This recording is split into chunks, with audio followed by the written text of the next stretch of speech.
ঘটনা ভালো করে খেয়াল করে শুনেন। হঠাৎ করে বাইরে ঝড় তুফান শুরু হয়ে গেল। এমন ঝড় তুফান শুরু হয়ে গেল, ঘর থেকে বাহির হওয়ার কোনো কায়দা নাই। হঠাৎ করে কিছুক্ষণ পর স্বামী বলে, আমার পানের স্ত্রী, আমি তো 1 নাম্বার করিতে হবে, ঘর থেকে বাহির হওয়ার কোন রকমের কোনো সুযোগ নাই, বাইরে ঝড় বৃষ্টি, একেবারে পরিস্থিতি খুব খারাপ। এখন আমি যে এই মুহূর্তে প্রস্রাব করবো, কোনো বাইরে কোনো পরিবেশ নাই, আমি কি করতে পারি? আমাকে একটু বুদ্ধি দাও, পরামর্শ দাও। হঠাৎ করে পাড়ার স্ত্রী বলে, আমার স্বামী, এটা তো কোনো বিষয় না, আপনি একটু কাজ করেন। কি কাজ করবা? এই যে আমার ঘরে জানালাগুলি আছে, জি হ্যাঁ, আপনি আমার কাঁধের উপরে দাঁড়াইবেন, আর দাঁড়ায় ওইখানে আপনি প্রস্রাবটা করবেন, অসুবিধা নেই, আপনার পরামর্শটা আমি গ্রহণ করলাম। কিছুক্ষণ পর স্ত্রী বলে, আমার পানের স্বামী, আমার তো 1 নম্বরের বিশেষ প্রয়োজন হলো, আমি কি করতে পারি?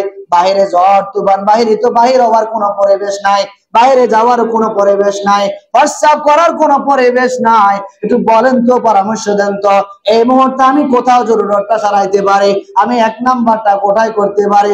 হঠাৎ করে স্ত্রীর কথা অনুযায়ী স্বামী পরামর্শ দেয়, আমার পানের স্ত্রী, আপনি তো পরামর্শ আমাকে একটু আগে দিলেন, আসেন এবার আমি আপনাকে একটু পরামর্শ দিই। এই যে আমার বাড়ি ঘরে জানালাগুলি আছে, আমি দাঁড়াবো, আপনি আমার কাঁধের উপরে বার করে 1 নাম্বার করবেন।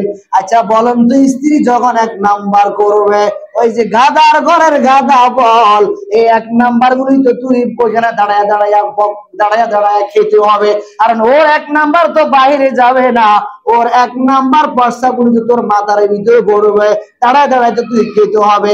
এই জাতীয় প্রকার গাদা যারা দুনিয়াতে বসবাস করে, ওরা বলে স্ত্রী আর স্বামী সমান অধিকার। এই সমান অধিকার যারা বলো, স্ত্রীর কাঁধে দাঁড়ায়া ওই স্বামীর কাঁধে দাঁড়ায়া স্ত্রীর কাঁধে দাঁড়ায়া স্বামী প্রস্তাব খাওয়া ছাড়া আর বিকল্প কিছু নাই। এই জন্য যারা এই দুনিয়াতে সমান অধিকার পালন করো, একটু মাথায় রাখিও, স্বামীকে কাঁধে লাগায়া প্রস্রাব করবা, প্রস্রাব বাহিরে যাবে না, স্বামী দাঁড়ায়া প্রস্রাব খেতে হবে, কারণ তোমার প্রস্রাব বাইরে যাবার মতো কোন রকমের কোন ব্যবস্থাপনা নাই।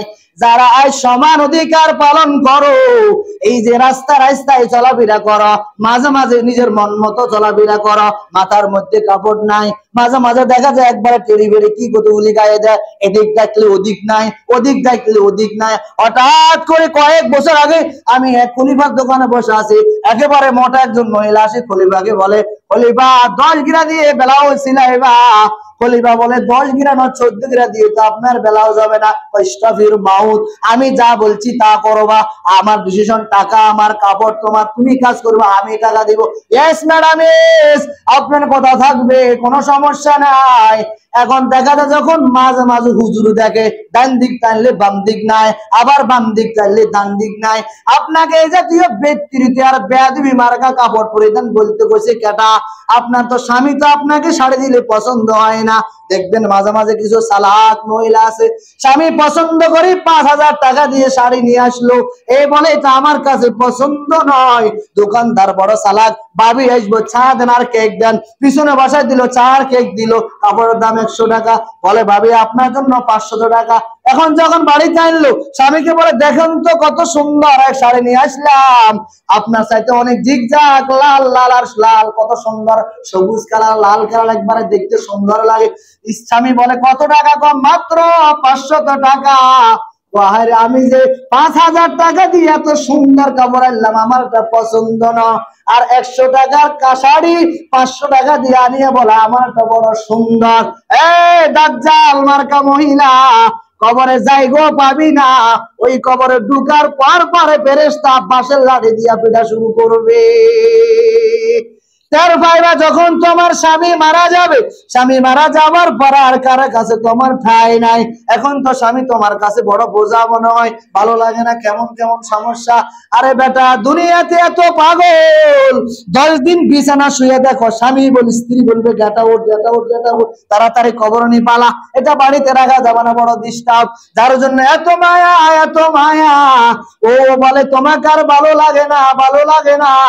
ও দুনিয়ার স্ত্রীরা, স্বামী তোমার কাছে মেহমান আসলে যেমন কদর করা চাই, সম্মান করা চাই, কারণ তোমার স্বামী দুনিয়ার থেকে বিদায় নিয়ে চলে গেলে তোমাকে তোমার বাবাও সম্মান করবে না, তুমি তো বাবার মেয়ে, তোমার ভাই তোমাকে সম্মান করবে না, কারণ তোমার সম্মান স্থান তোমার স্বামী।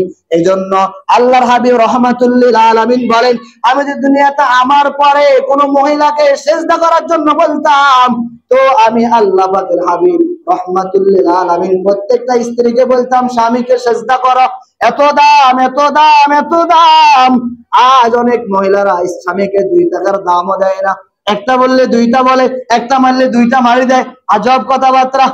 না, তোমার গায়ে তো বল নাই, আমার গায়ে বল বেশি, একটা মারি বা 2টা মারি দেন, অসুবিধা নাই, কবরে যাওয়ার পর এই যে 2টা মারিলা 60 টাকা খাওয়া লাগবে। অনেক স্বামী আবার একবারে বোকা, স্ত্রী দিয়ে বিভিন্ন জায়গায় কাজ কাম করা, এটা বড় আপনার জন্য দুর্ভাগ্য।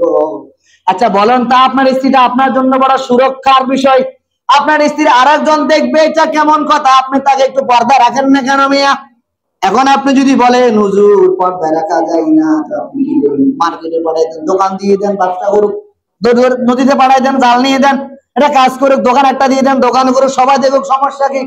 আপনি বাড়িতে রাখতে পারবেন না, আপনার কাছে ক্ষমতা নাই, তো দোকানে ছাড়ে দিলেন কেন? রাস্তার মধ্যে দোকান করে দেন, কাস্টমার বেশি আসবে, বেচা কিনা ভালো হবে, আপনার জন্য উপকার হবে, আপনার বিদেশ যাওয়া লাগবে না, দেশে ইনকাম ভালো হবে।